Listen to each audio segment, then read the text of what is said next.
আব্বাস সিদ্দিকী, অপরদিকে আপনি, হঠাৎ করে এরকম? দেখুন, আমি তো প্রায় বাংলার বিভিন্ন সময়ে এসে যেরকম আমার ডিউটি সেদিকে আমাদের অফিসে অনেকদিনে আমার আসা হয়নি এখানে মানুষ পরিষেবা দিতে। আপনি এখানে প্রায় 1 ঘন্টা ধরে আছেন, দেখছেন, অনেক ভিডিও করেছেন, প্রচুর মানুষজন আসলো, তাদের সিগনেচার থেকে শুরু করে তাদের রেকমেন্ডেশনের অনেকের ব্যাপার আছে, সেগুলোর জন্য আসলো, সেগুলো আমরা দিয়েছি। আর বড় ভাইজান আজকে জানেন আপনারা বিশ্ব মানবতার প্রতীক, যিনি সর্বকালের শ্রেষ্ঠ মহান পুরুষ হযরত মুহাম্মদ সাল্লাল্লাহু আলাইহি ওয়াসাল্লামের আজকের আবির্ভাব দিবস বা আগমন দিবস, পৃথিবীর বুকে তিনি আজকে পদার্পণ করেছিলেন। তো তার আজকে যেহেতু তিনি পদার্পণ করেছিলেন, সেই জন্য সারা পৃথিবী আজকে খুশি মানাচ্ছেন, ভাঙনের মানুষ আজকে খুশি মানাচ্ছে। ধর্মীয়ভাবে এখানে একটা ধর্মীয় সভা আছে, সেই সভাতে তিনি আজকে এসেছেন। গতকালকে বাহারুল ইসলাম, যিনি জেলা পরিষদ, তিনি বললেন যে নবিয়ানা মেম্বারে আব্বাস সিদ্দিকী রাজনীতি করতে আসছে। ওদের মতো বোকা বোকা কথা কেন কথা বলছে? যদি প্রশ্ন করা হয় তাহলে রমজান মাসে যে ইফতার খেতে গিয়ে মাথায় ঘুমটা টেনে মাথায় টুপিতে বসে সারাদিন হয়তো রোজা রাখনি, সেগুলো কি ছিল? প্রশ্নগুলো অনেক কিছু হয়ে যাবে। ওদের কথা যত কম বলবেন তত ভালো।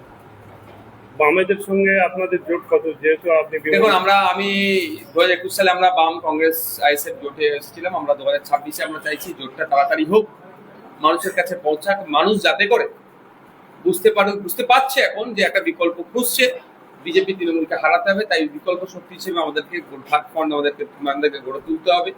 বিজেপি তৃণমূলের বাইরে আমাদেরকে নিজেদেরকে গড়ে তুলতে হবে। সেখানে left front, Indian national Congress, ISF, আরো যে সমস্ত রাজনৈতিক দলগুলো আছে এবং অনেক সামাজিক দল যারা বিজেপি তৃণমূলের হাত থেকে পরিত্রাণ করতে চাইছে, তাদেরকে নিয়ে আমরা জোট করতে চাইছি। আমরা প্রথম পর্বের চিঠি বামের চেয়ারম্যান শ্রদ্ধেয় সম্মানীয় বিমান বসু স্যারের কাছে পাঠিয়েছি।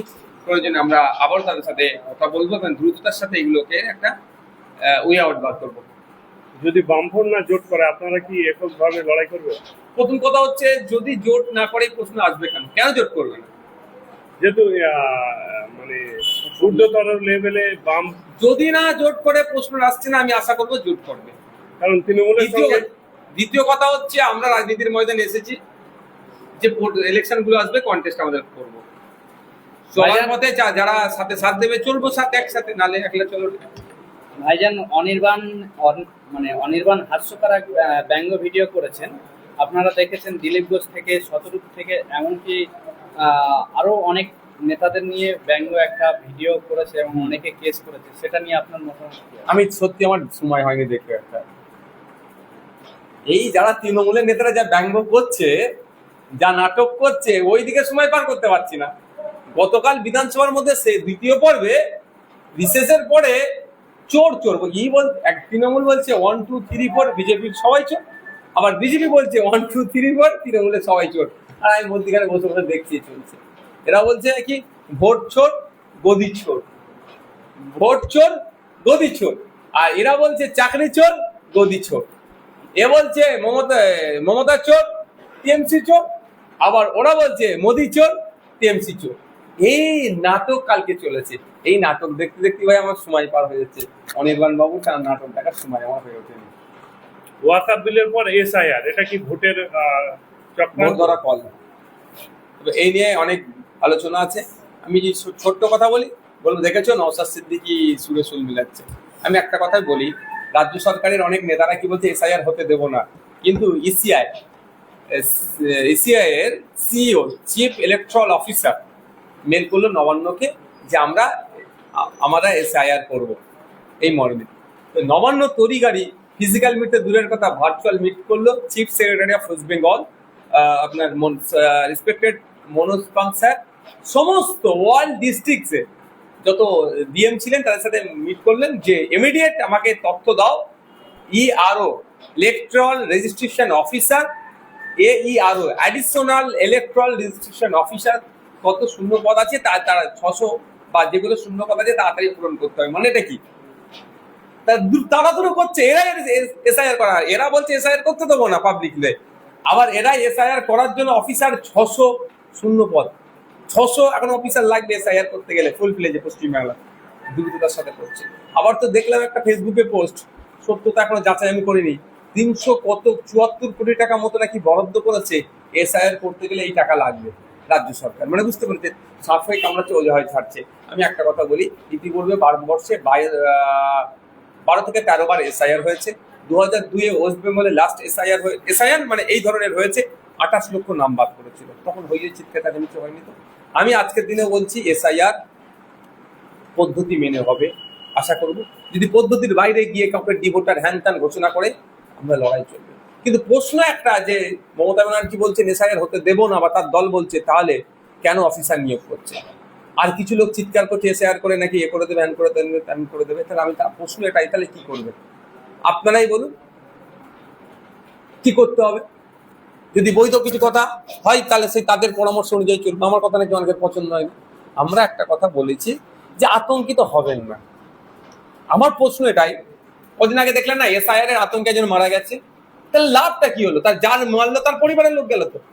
আপনি আমি মাথায় দিয়ে হেডেক নিয়ে এসআইআর করে দেবে, এসআইআর করে দেবে, এসআইআর করে দেবে, সারাদিন যদি 24 ঘন্টা মাথায় নিয়ে চলি, সমস্যা থেকে উতরাবেন কিভাবে? এসআইআর তো আটকাতে পারবেন না। আর্টিকেল 222, আর্টিকেল 324, আর্টিকেল 324 পাওয়ার, ইলেকশন কমিশনকে পাওয়ার দিয়েছে কনস্টিটিউশন, আপনি আটকাতে পারবেন না। তাহলে আপনি যদি হেডেক নেন, এক্সট্রা হেডেক নেন কি হবে? সিএনআরসি করে তাড়িয়ে দেবে। দেখুন সিএনআরসি তো হয়েছে, কজনকে তাড়িয়েছে আর কজন নাগরিকত্ব পেয়েছে। আর মমতা ব্যানার্জি কি বলেছিল, আমার বুকের ওপর এনআরসি হবে, আমার বুকের ওপর সিএ হবে, বলেছিল না? সিএ হয়ে গেল তো। মমতা ব্যানার্জি শুয়ে পড়লেন, তার বুকের ওপর হলো। তো এসআইআর গল্প শোনালেও দেখবেন এসআইআর করতে মমতা ব্যানার্জি আগে দেবে, এটা মাথায় রাখবেন। আমাদের বক্তব্য হচ্ছে আতঙ্কিত হবেন কেন? আপনি আতঙ্কিত আপনি যদি ভয় পেয়ে যান, তাহলে সমাধান কিভাবে করবেন? দেখবেন অনেক সময় টেনশনে পড়ে গেলে মোবাইলে লক, আমাদের সবার প্যাটার্ন লক, সংখ্যা দিয়ে লক থাকে তো, খুলতে পারে 3-4 বার করে মারতে, তারপরে খুলে, মাথায় চাপ পড়ে গেলে। তা আপনার সমস্যা থেকে উঠতে গেলে মাথায় চাপ নিলে হবে না, মাথাকে কুল রাখতে হবে, ঠান্ডা হয়ে যে সমস্যাকে সমাধান করতে। এইটা বক্তব্য আমার। আর এই বক্তব্য দিলে তো আর তৃণমূলের কোলে উঠে লোক করবে না। ওই জন্য কিছু তৃণমূলের ভাতাজীবী আছে, তারা আমাদেরকে কিস্তি খারাপি করছে। আচ্ছা, শওকত মোল্লা বললেন যে 2026 বিধানসভা ভোটে আব্বাস সিদ্দিককে, ক্যানিং গ্রুপ দুই ভাইকে 2 বিধানসভাতে দাঁড়ানোর বার্তা দিয়েছেন, যে হারিয়ে বাড়ি পাঠানো হবে। কিন্তু আমরা দেখেছি স্কুল ভোটকে, মাদ্রাসা ভোটে, সেখানে কিন্তু আইএসএফ নমিনেশন দিতে পারেন থানার সামনে। তারপরে তিনি কিন্তু সবাইকে ফুলের মালা দিয়ে বরণ করে গণতন্ত্রকে বিপন্ন করে সবুজ আবির মারছে। কতদিন ভাই? লাঠি সুটা বোম পিস্তল দিয়ে চিরস্থায়ী হওয়া যায় না। হিটলারের ইতিহাস করবেন, জার্মানিরা চেয়েছিল সারা পৃথিবীতে এক জাতি থাকবে, একটাই থাকবে, সবটা চেয়েছিল। কিন্তু আজকে কি দেখেন, হিটলার ইতিহাসের পাতায় ঠাঁই হয়ে গেছে। তো এই ক্ষমতার অপব্যবহার করে কেউ যদি মনে করে সবটা হয়ে যাবে, অত সহজ নয়। ডায়লগ 2026-এ আমরা বুঝিয়ে দেবো।